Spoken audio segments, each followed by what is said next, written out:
അപ്പൊ കൂട്ടുകാരെ, നമുക്കൊന്നൊരു current affair നോക്കിയാലോ. 2025 ഇന്ദിരാഗാന്ധി സമാധാന പുരസ്കാരം നേടിയതാരാണ്? ഗ്രാസ മാഷെ.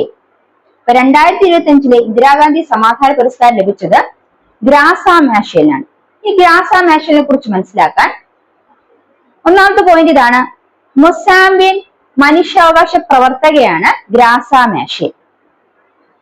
ഇനി അവരുടെ പ്രവർത്തന മേഖല എന്തിനൊക്കെ അടിസ്ഥാനപ്പെടുത്തിയാണ് അവർക്ക് ഇന്ദിരാഗാന്ധി സമാധാന പുരസ്കാരം നൽകിയെന്ന് വെച്ചാല്, ഒന്നാമത്തെ പോയിന്റ് സാമ്പത്തിക ശാക്തീകരണം, വിദ്യാഭ്യാസം, ആരോഗ്യ പോഷണം, ദുരന്ത മേഖലകളിലെ മാനുഷിക പ്രവർത്തനം എന്നിവ പരിഗണിച്ചാണ് ഇന്ദിരാഗാന്ധി സമാധാന പുരസ്കാരം ഗ്രാസ മാഷേന് നൽകിയിരിക്കുന്നത്. ഇനി ഗ്രാസ മാഷേല് മൊസാംബിയൻ മുൻ പ്രസിഡന്റായ സമോറ മാഷേന്റെ പത്നിയായിരുന്നു. പിന്നീട് അവര് ദക്ഷിണാഫ്രിക്കൻ പ്രസിഡന്റായ നെൽസൺ മണ്ടേലയുടെ കല്യാണം കഴിക്കുകയുണ്ടായി. അങ്ങനെ 2 രാജ്യങ്ങളിലെ പ്രഥമ വനിതയായിട്ട് കൂടി അവർ സ്ഥാനം വഹിച്ചിട്ടുണ്ട്.